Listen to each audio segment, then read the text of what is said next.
A tiny Mustang foal was frozen solid in the aftermath of a devastating blizzard. The wildlife biologist who found him thought it was just another tragic casualty of nature's fury. But when she brought the ice-covered body back to her cabin, something happened that left scientists and veterinarians around the world completely speechless. This remarkable story of survival against impossible odds will challenge everything medical experts thought possible and make you question the very boundaries between life and death.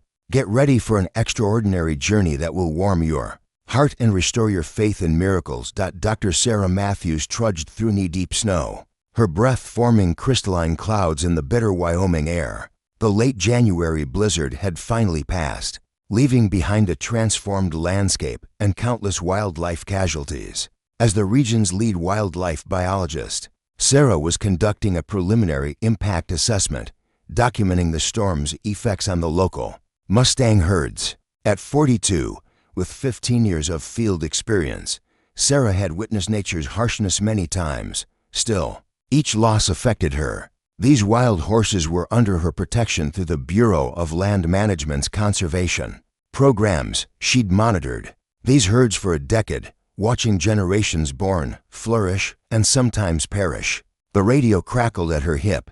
"Matthews here," she answered, adjusting her snow goggles against the glare. "Found another group near Blackwater Ridge," reported her assistant, Miguel. 6 adults, all alive. No sign of the pregnant mare from the South Bend. Sarah checked her GPS. "I'm heading toward their usual wintering grounds now. I'll update you if I find her." The South Bend's lead mare had been heavily pregnant before the storm, due any day. Sarah had hoped the experienced mother would have sought adequate shelter. But as temperatures had plummeted to 30 below zero with howling winds, even the most resilient wildlife had struggled to survive. An hour later, Sarah spotted dark shapes against the pristine snow, the missing mare, and what appeared to be a tiny, motionless form beside her. The adult horse nickered softly upon seeing Sarah, a familiarity born from years of distant observation. "Hey there, Cassidy," Sarah said softly, using the name she had privately given the mare years ago. "You made it through, girl." As Sarah approached, her heart sank. Beside the exhausted mother lay a newborn foal, its tiny body encased in ice. The mare nudged her baby, then looked at Sarah with what could only be described as desperate pleading. "Oh no," Sarah whispered, kneeling beside the frozen foal. Its delicate eyelashes were crystallized, its mane frozen in wispy threads. Unlike larger casualties that froze in contorted positions of struggle, the tiny body looked peacefully ranged, as if merely sleeping. Sarah's scientific training told her what she already knew. The foal had been born during the storm's peak and succumbed to the extreme cold shortly after birth. The mare had likely been unable to adequately dry and warm her newborn against the blizzard's assault. The protocol dictated documenting the scene, taking samples, and allowing nature to reclaim its own. But something about the mare's continued nudging of her frozen foal made Sarah hesitate. Cassidy had been one of her favorites to observe over the years, a resilient leader who had guided her band through difficult winters and mountain lion territories. With remarkable intelligence, "I'm so sorry," Sarah said, reaching out slowly to stroke the mare's neck. Against all protocol and training, she made a decision. She couldn't leave the foal for scavengers, not with the mother still standing vigil. "I'll take care of your baby," she promised carefully, lifting the ice-covered body into her insulated pack. "You focus on recovering your strength." The mare watched intently, but made no move to prevent Sarah from taking the foal. This in itself was remarkable. Wild Mustangs, especially when protecting newborns, typically became aggressive when humans approached too closely. As Sarah radioed Miguel to report finding the mare alive and the loss of the newborn, she couldn't have imagined that her impulsive decision to bring the frozen foal back to her cabin would lead to what many would later call impossible. Sometimes, she would later reflect, what science deems impossible simply hasn't been observed yet. The interior of Sarah's remote cabin provided a stark contrast to the frigid wilderness outside. A wood stove radiated comforting heat, while storm-proofed windows kept the bitter cold at bay. Here, 20 miles from the nearest neighbor, Sarah had created a space that served as both home and research station. She placed the frozen foal gently on a tarp spread across her examination table, a necessity for her work with injured wildlife. The tiny Mustang remained exactly as she'd found it, locked in ice. Its body hardened into an unnatural stillness. By all definitions, this was not a rescue but a recovery. "I'm sorry, little one," Sarah murmured, her scientific mind wrestling with the emotional weight of such a young life lost. She began the standard documentation procedure. Photographs for her research database on winter mortality, measurements of the ice buildup, notes on the likely timeline. The foal appeared to be a colt based on what she could see through the ice, a bay with what might have been a small white star on his forehead, though it was difficult to discern clearly through the frozen layer dot. As Sarah worked, the cabin's warmth gradually began affecting the ice encasing the tiny body. Small droplets of meltwater formed, running in rivulets onto the tarp. She would need to take tissue samples once the thawing permitted, though she was reluctant to rush the process. While waiting, Sarah prepared her usual evening tea and contacted her supervisor to update the storm casualty. Reports, "Total impact appears less severe than anticipated," she reported. "Most bands sought adequate shelter in the limestone ridges. One confirmed foal loss. Newborn from the South Band. Document and dispose per protocol," came the matter-of-fact response. "Already documenting," Sarah confirmed, omitting that the foal was currently thawing on her examination table, rather than being left for the natural scavenger cycle. As twilight deepened, the shadows outside her windows, Sarah noticed something unusual. The ice around the foal's muzzle had melted completely, revealing delicate nostrils. And unless her eyes were playing tricks after a long day in the field, she thought she detected a slight discoloration, a hint of pink rather than the bluish gray of frozen tissue. "That's odd," she murmured, reaching for her examination lights. Under brighter illumination, she confirmed her observation. As more ice melted, revealing the foal's face, the tissue beneath didn't show the expected signs of freezing damage. Curiosity piqued, Sarah retrieved her stethoscope, not expecting anything, but driven by the scientific need to be thorough. She placed the instrument against the partially thawed chest area, still encased in a thinning layer of ice. The ambient sounds of the cabin filled her ears, the crackling fire, the hum of her generator, and then something so faint she initially thought she'd imagined it. A sound, rhythmic, impossible. Sarah adjusted the stethoscope, holding her breath to eliminate any interference. There it was again, unmistakable. Even as her mind rejected the possibility, a heartbeat, weak, extraordinarily slow, but present. "That's not possible," she whispered, her scientific training clashing violently with the evidence before her. The foal, by all understanding of mammalian physiology, should be dead. Hours in sub-zero temperatures, the body temperature dropped, well below the survivable range. Vital processes ceased, yet somehow, impossibly, this tiny heart continued its defiant rhythm. Sarah's hands moved with urgent purpose. Now, the documentation forgotten, she focused entirely on accelerating the careful thawing process, her mind racing through everything she knew about hypothermia, suspended animation, and miracle revivals in human medicine. As more ice melted away, revealing the foal's delicate body, Sarah faced the unprecedented reality before her. Somehow, this newborn Mustang had survived being frozen solid. The question now was whether she could help it complete what science would call impossible, a return from death by freezing. Through the night, Sarah worked with focused intensity, carefully managing the thawing process. Her wildlife veterinary training provided some guidance. She had treated hypothermic animals before, but nothing in her experience prepared her for the situation. The foal existed in an unprecedented gray zone between life and death. Slow warming, she murmured to herself. Prevent shock, she applied. Warm compresses strategically, monitored the faint heartbeat, and administered small amounts of warmed fluids through a tiny feeding tube. Each intervention was based on uncertain knowledge. Being too aggressive might damage tissues. Being too conservative might lose this tenuous hold on life. By dawn, the foal's body was completely free of ice, revealing a bay colt with a perfectly shaped white star on his forehead. His breathing remained shallow but had steadily strengthened. Through the night, most remarkably, as his core temperature rose, Sarah observed none of the expected reperfusion injuries or cell death typically seen in severe hypothermia cases. "This defies everything in the textbooks," she told Miguel over the satellite phone. "It's as if the freezing put him into some form of suspended animation." "You should contact Dr. Winters at the university," Miguel suggested. "His research on Arctic mammal adaptations might provide insights." Sarah hesitated. "Not yet. This is too unprecedented. I need to ensure he stabilizes before turning this into a scientific spectacle."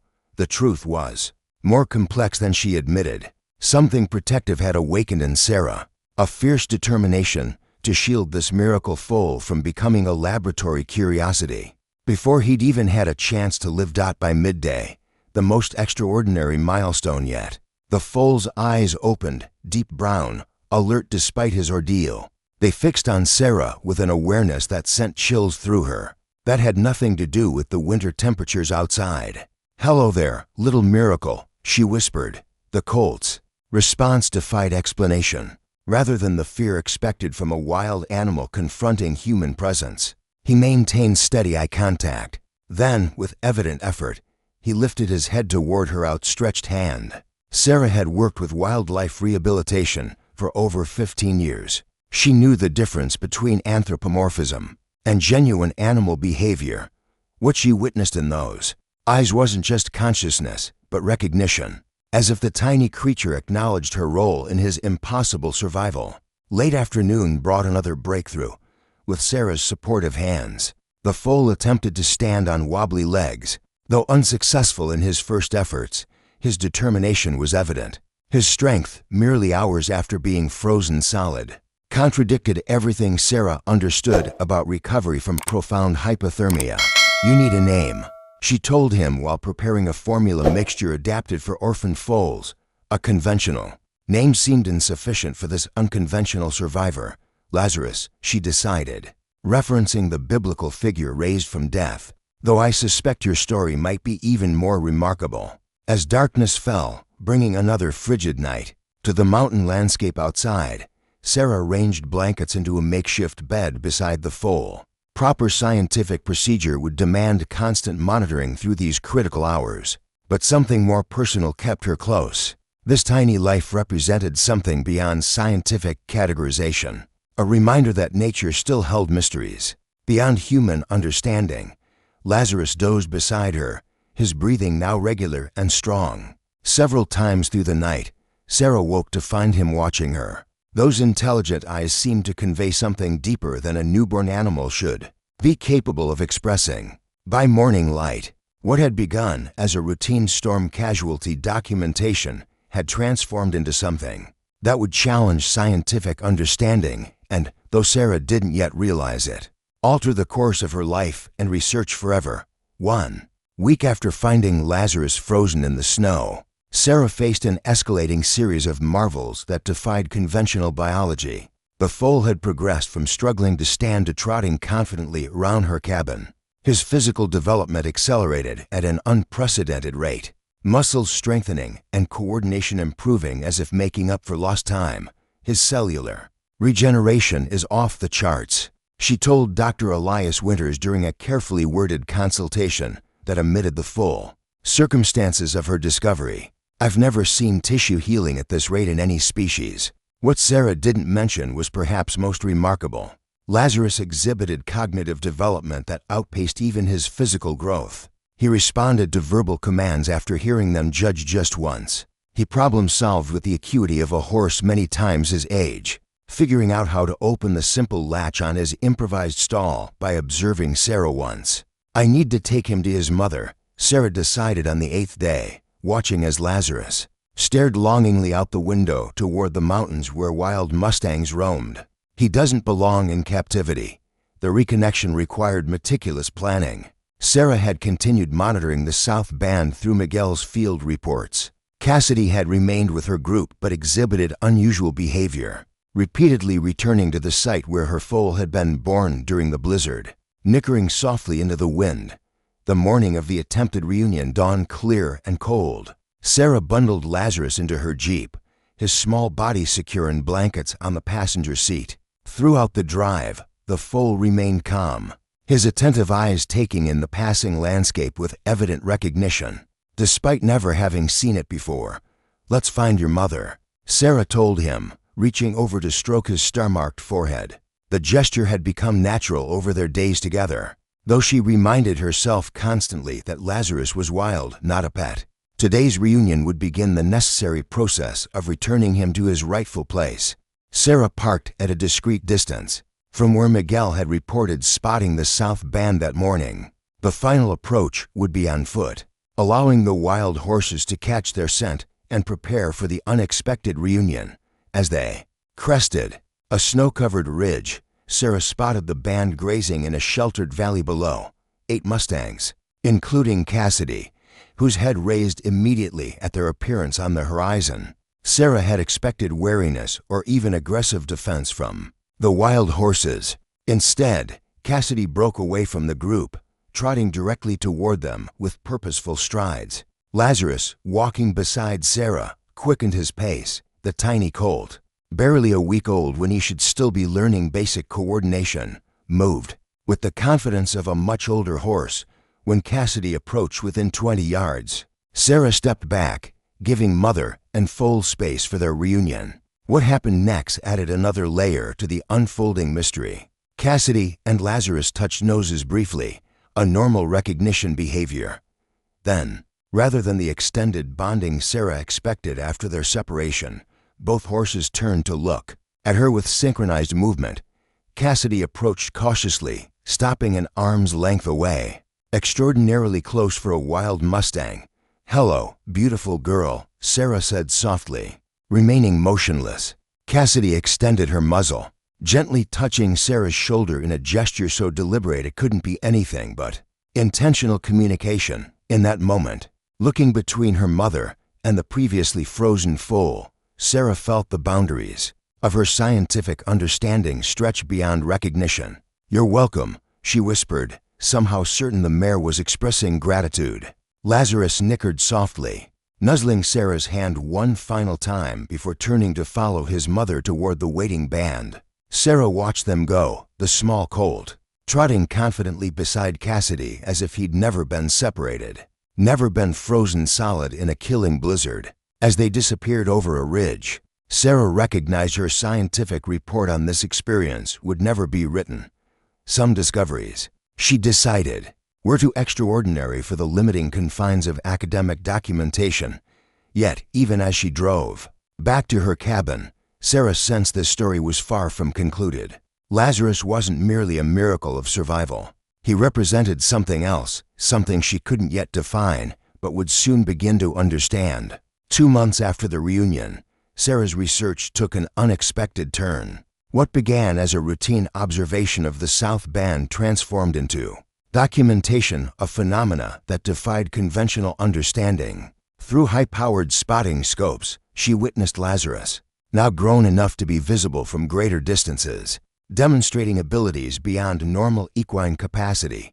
The previously frozen foal moved with extraordinary coordination, often positioning himself as a lookout for the band during grazing. Most remarkably, he seemed to communicate dangers to the group before they became apparent to Sarah's observation. Predator movements, weather shifts, even once alerting the band to hikers approaching from over a mile away. His sensory perception exceeds anything I've documented in wild horses, Sarah noted in her private journal, the only place she recorded the full extent of her observations. The scientific community would require controlled studies and peer review, but her instinct for cautious documentation prevailed. On a clear April morning, Sarah arrived at her usual observation point to find the landscape empty of Mustangs. The South Band had been consistently visible in this valley for weeks. Their absence now conspicuous, she scanned the surrounding ridges methodically. Finding no sign of movement, "That's odd," she murmured, checking her equipment. A soft nickering behind her froze Sarah mid-motion, turning slowly. She found herself face to face with Cassidy and Lazarus, standing calmly just 15 feet away. The rest of the band lingered further back on the ridge, close enough to monitor, but far enough to maintain safety. Wild Mustangs approaching a human voluntarily, particularly bringing a full close, contradicted every behavioral pattern Sarah had studied throughout her career. Yet here they stood, clearly deliberate in their approach. "Hello there, Sarah," said softly, remaining motionless. Through her peripheral vision, she noted Lazarus had grown remarkably. At just over 2 months old, he displayed the development of a colt twice his age, his bay coat gleaming with health in the spring sunlight. Cassidy stepped forward, her movement cautious but purposeful. When she reached Sarah, she lowered her head, nudging something on the ground between them. Sarah looked down, confusion turning to astonishment, as she recognized a small cloth bag, her own field sample collection pouch, that had gone missing during a research excursion the previous week. "You found this," Sarah whispered, unable to process the implications of a wild horse retrieving and deliberately returning a human object. As if in answer, Lazarus stepped forward, positioning himself beside his mother. Up close, his eyes revealed the same intelligence Sarah had glimpsed during their time together, but now with something more, a depth of awareness that sent a shiver of recognition through her. When Sarah cautiously reached for the bag, Lazarus touched his muzzle to her hand in a gesture identical to their goodbye months earlier. The connection felt like communication, though without words. Images seemed to form in Sarah's mind, impressions of the band, their movements, patterns of migration, predatory locations, and information a biologist would find invaluable, delivered in a manner that defied scientific explanation. That after several minutes, Cassidy and Lazarus retreated, rejoining their band with unhurried dignity. Sarah remained seated long after they disappeared, the recovered bag in her hands, her understanding of the natural world fundamentally altered. That evening, reviewing Theaite cameras that had captured the extraordinary encounter, Sarah observed something the human eye had missed. At the moment Lazarus touched her hand, a subtle luminescence passed between them, barely perceptible but undeniably present in the footage. "What are you?" Sarah whispered to the image of the small horse on her screen. The mysteriously returned bag contained something new alongside her original equipment, a small, smooth stone with unusual patterning placed there deliberately, not by human hands, but by a previously frozen foal who seemed to be evolving into something science had no classification for. Sarah's research focus shifted that day, though she told no one. Understanding Lazarus became her primary objective, not as a scientific curiosity, but as what he appeared to be, becoming a bridge between human understanding and something deeper. In the natural world, summer brought lush grazing to the high meadows as Sarah's unconventional relationship with the South Band developed. What began as scientific observation evolved into something resembling communication. The wild horses, led by Cassidy with Lazarus always nearby, would appear at Sarah's research sites with increasing frequency and diminishing wariness. Most remarkable was Lazarus himself, now 5 months old. He displayed physical development equivalent to a yearling. His movements were graceful beyond normal equine capability, but it was his apparent cognition that defied classification. The interaction pattern had established itself with surprising regularity. Sarah would arrive at a research location, and within hours, Lazarus would appear. Sometimes with the band, sometimes alone. He would approach with deliberate calm, make physical contact through a gentle touch of his muzzle, and communicate. These connections defied conventional description. During these moments, Sarah experienced vivid impressions, knowledge of herd movements, awareness of environmental changes, and locations of other wildlife, information transferred without words, conveyed through what she could only describe as shared consciousness. "It's not mystical," she explained to Miguel, the only colleague she'd cautiously confided in. "It feels like accessing a different form of intelligence, one based in direct, environmental awareness rather than abstract reasoning." Miguel remained skeptical but couldn't deny the evidence. Sarah's predictions about wildlife movements had become preternaturally accurate. Her research yielded insights impossible to acquire through conventional observation. "Whatever he's sharing with you," Miguel acknowledged, "it's revolutionizing our understanding of the ecosystem." On a warm August afternoon, the communication changed. Lazarus appeared while Sarah documented seasonal vegetation changes, approaching with his customary confidence. But instead of the gentle touch she'd grown accustomed to, he displayed evident urgency, pawing the ground and tossing his head toward the northwest. "What is it?" Sarah asked, setting aside her equipment the moment their contact occurred. The impressions flooded her consciousness with unprecedented clarity. Not wildlife patterns or environmental conditions this time, but distinct danger fires spreading rapidly through drought-dry underbrush. In a remote section of the preservation area, the mental image included details no human observation could provide: precise location, movement patterns, and wildlife already fleeing the advancing flames. Sarah didn't question the information. She immediately radioed headquarters with coordinates and fire characteristics so specific that the dispatcher questioned her location. "I'm not at the fire site," she explained, "but I have reliable intelligence about its progress." The fire response, deployed based on her warning, arrived hours before conventional spotting would have detected the blaze.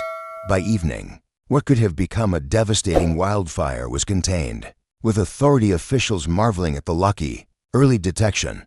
When Sarah returned to her cabin that night, she found Lazarus waiting in the moonlight-dappled clearing, alone without the band. He stood with his attention focused entirely on her approach. "You saved a lot of lives today," she told him, feeling somewhat foolish speaking aloud, yet somehow certain he comprehended. Lazarus approached, initiating contact with a gentle purpose. The connection formed immediately. But unlike previous information transfers, this communication carried emotional context: gratitude, recognition, and something more complex: invitation. Sarah received distinct awareness of a location deep in the wilderness area, a place not documented in her research zones. Understanding flowed with the image. This place held significance beyond her current comprehension, and Lazarus was asking her to follow. When the connection ended, the young horse retreated several steps, then looked back with clear expectation before disappearing into the tree line. Sarah stood motionless in the clearing, faced with a decision that transcended scientific protocol. Following a wild animal into remote wilderness based on a communication method science wouldn't acknowledge was professional madness. Yet, as she watched the space where Lazarus had vanished, Sarah recognized the moment for what it was: a threshold between conventional understanding and something beyond current human knowledge. She packed her gear methodically: emergency supplies, tracking equipment, and communication devices. Whatever waited in the location Lazarus had shared, Sarah would approach it with both open-minded wonder and scientific preparation. As midnight approached, she locked her cabin and stepped into the wilderness, following not a physical trail, but the mental impression of a destination shared by a horse who had returned from death, by freezing to become something science had no name for. Dawn light filtered through mountain mist as Sarah reached the coordinates impressed in her mind. After hours of hiking through unmarked wilderness, she entered a hidden valley untouched by research expeditions or hiking trails, its isolation protected by surrounding ridges. The landscape opened before her: a pristine meadow surrounded by ancient pines with a small lake reflecting the emerging sunlight. The south band of wild mustangs waited in the valley center, formed in a semicircle arrangement that struck Sarah immediately as deliberate. Cassidy stood at one end, Lazarus at the other, leaving a space between them that seemed intended for her approach. As Sarah entered the valley floor, the horses remained motionless, their attention fixed entirely on her. The formation's purposefulness challenged everything she understood about wild animal behavior. This was not a coincidence, but an organized intention. Lazarus stepped forward as she neared, meeting her halfway across the meadow, now nearly the size of a yearling. Despite being only 5 months old, his presence carried a dignity that transcended his physical maturity. When Sarah reached him, he initiated their now familiar contact. The communication that flowed between them transcended their previous connections. Sarah received not just impressions, but a coherent understanding: a history of this place and its significance. For generations, this hidden valley had served as a gathering point for the wild mustangs, a location where the boundary between human and equine consciousness had periodically thinned. Through Lazarus, Sarah understood that certain horses throughout history had served as bridges between species, individuals capable of forming connections that transcended normal animal-human boundaries. These rare horses possessed heightened awareness, intelligence beyond conventional understanding, and the ability to access and share consciousness across species barriers. Lazarus himself had been born with this capacity, but the freezing, the suspension between life and death, had accelerated and amplified his abilities beyond any previous bridge horse. His survival hadn't been mere biological chance, but the activation of dormant potential. As this understanding formed in Sarah's mind, the semicircle of horses began moving, creating a complete circle with Sarah and Lazarus at its center. The formation's deliberateness could not be mistaken for coincidental behavior. "Why show me this?" Sarah asked aloud, certain now that communication flowed both ways. Lazarus's response came as a clear understanding. The world was changing. Human impact is accelerating. The ancient connections between species were weakening as humanity's separation from natural systems deepened. The horses had chosen her, a scientist who moved between wilderness and human knowledge, to document and preserve this connection. Sarah realized with sudden clarity why she'd been drawn to wild horse research years earlier. Why she had defied protocol to bring a frozen foal back to her cabin. Why had she felt compelled to follow Lazarus into this remote valley? The relationship wasn't coincidental, but part of something larger, a reconnection essential for both species. As the sun fully illuminated the valley, Lazarus stepped back, rejoining the circle. The horses began moving in unison, a synchronized motion around the perimeter that struck Sarah as ceremonial rather than instinctual. The barrier between scientific observation and direct experience dissolved as she witnessed something few humans had ever seen: wild horses engaging in deliberate, coordinated ritual. Within this circle, Sarah's scientific mind integrated with her direct experience, creating understanding beyond conventional research parameters. These weren't simply wild animals to be cataloged and studied, but conscious beings with whom partnership was possible. Lazarus hadn't merely survived freezing. He had emerged as an ambassador between worlds. When the circle finally dispersed, returning to natural grazing patterns, Sarah remained seated in the meadow center, her research notebooks open but unpopulated with the technical data she'd been trained to prioritize. Instead, she began documenting a different kind of knowledge, the beginning of what would eventually become a revolutionary approach to wildlife biology, one that integrated conventional science with direct communication she'd experienced. Lazarus approached one final time, touching his muzzle to her hand in what Sarah now recognized as both greeting and activation. The images that formed carried no urgency now, but invitation, an open channel of communication that would continue, regardless of physical proximity.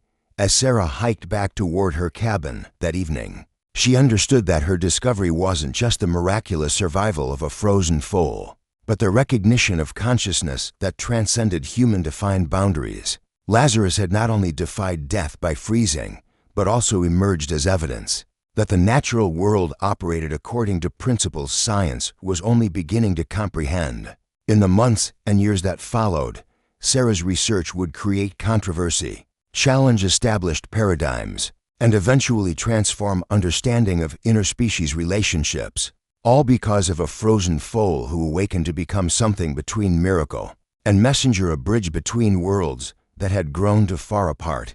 If this story touched your heart, please subscribe to the channel, like this video, and turn on notifications. Share it with someone who appreciates the special bond between humans and animals and the mysteries of the natural world that science is only beginning to understand. Sometimes the most profound discoveries come not from technology or laboratories, but from opening ourselves to connections that have existed all along, waiting to be recognized.